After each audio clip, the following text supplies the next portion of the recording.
Assalamualaikum warahmatullahi wabarakatuh. Hari kiamat adalah sebuah kepastian, waktu yang menggetarkan seluruh makhluk. Hari di mana bumi diguncangkan, langit terbelah, dan segala amal manusia dibuka tanpa tersisa.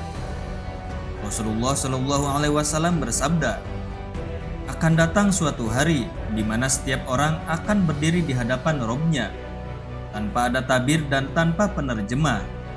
Hadis riwayat Bukhari. Umat manusia akan dikumpulkan di padang mahsyar, telanjang, tidak beralas kaki. Sebagaimana disebutkan dalam hadis sahih riwayat Aisyah radhiyallahu anha. Pada hari itu umat Rasulullah akan mencari pertolongan, berharap syafaat dari nabinya, dan mengalami kondisi yang mencampur haru, takut, serta harapan. Pembahasan kali ini akan menyingkap bagaimana keadaan umat terbaik ini di hadapan Allah pada hari yang menggetarkan tersebut. Setelah sangkakala ditiup, seluruh umat manusia dari zaman Nabi Adam hingga manusia terakhir akan dibangkitkan dan digiring menuju padang mahsyar. Dalam Al-Quran Allah berfirman, pada hari itu manusia keluar dari kuburnya dalam keadaan yang bermacam-macam, supaya diperlihatkan kepada mereka balasan pekerjaan mereka. Quran Surat Az-Zalzalah ayat ke-6 sampai ke-7. Umat Rasulullah Shallallahu Alaihi Wasallam termasuk di antara yang pertama dibangkitkan. Namun mereka tetap harus melewati dahsyatnya situasi tersebut. Matahari didekatkan sejauh 1 mil. Manusia berkeringat sesuai kadar dosanya. Ada yang tenggelam dalam peluhnya sendiri. Imam Al-Qurtubi dalam At-Tazkirah menggambarkan mahsyar adalah tempat paling genting yang membuat semua manusia bertekuk lutut. Di tengah kekacauan itu, umat Nabi Muhammad SAW tampak sebagai cahaya harapan yang ditandai dengan wudhu mereka yang bersinar terang. Pada saat umat manusia datang kepada para nabi untuk memohon pertolongan, semua menolak kecuali Nabi Muhammad SAW. Beliau sujud di bawah arasy dan memohonkan syafaat bagi umatnya. Hadis riwayat Bukhari dan Muslim menyebut, akulah pemimpin anak Adam pada hari kiamat. Akulah yang pertama memberi syafaat dan yang pertama diterima syafaatnya. Nabi Shallallahu Alaihi Wasallam akan diberikan izin oleh Allah untuk memberikan syafaat agung, memulai hisab dan memohon ampunan bagi umatnya.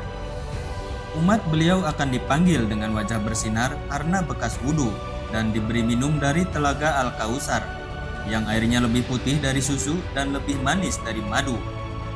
Dalam kehausan yang amat sangat, hanya umat beliau yang bisa minum darinya, sebuah kemuliaan agung yang tak dimiliki umat lain. Ketika hisab dimulai, umat Rasulullah Shallallahu Alaihi Wasallam tetap harus mempertanggungjawabkan amal mereka. Allah berfirman, barang siapa yang berat timbangan kebaikannya, maka ia berada dalam kehidupan yang memuaskan. Dan barang siapa yang ringan timbangan kebaikannya, maka tempat kembalinya adalah hawiyah atau neraka. Quran Surat Al-Qari'ah ayat ke-6 sampai ke-9. Umat ini akan disaring, mereka yang munafik dan berpaling dari sunnah akan terhalang dari telaga. Sebagaimana sabda Nabi Muhammad SAW, akan datang kepadaku segolongan dari umatku di telaga, lalu mereka dijauhkan dariku. Maka aku katakan, mereka adalah umatku. Lalu dikatakan, engkau tidak tahu apa yang mereka lakukan sepeninggalmu. Hadis riwayat Bukhari. Maka keistimewaan menjadi umat Rasulullah Shallallahu Alaihi Wasallam bukan jaminan mutlak jika tidak disertai iman dan ittiba sunnah.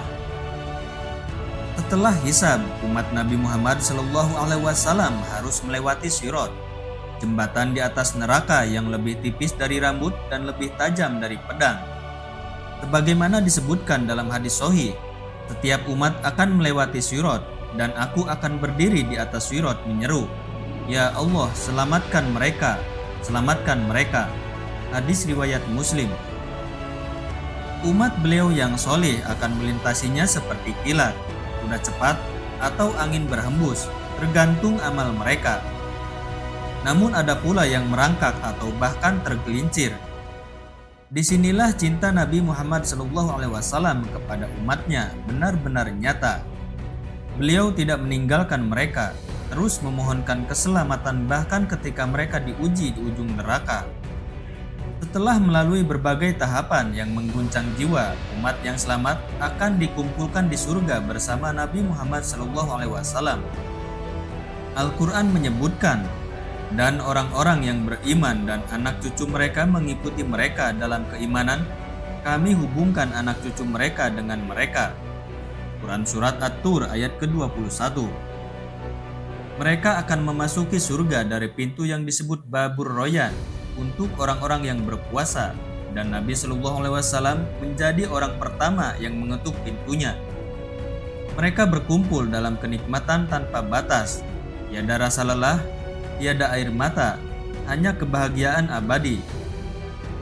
Imam Ibnul Qayyim menjelaskan bahwa surga adalah tempat kerinduan terbalas, dan umat Nabi Muhammad SAW akan menjadi umat yang paling banyak masuk ke dalamnya.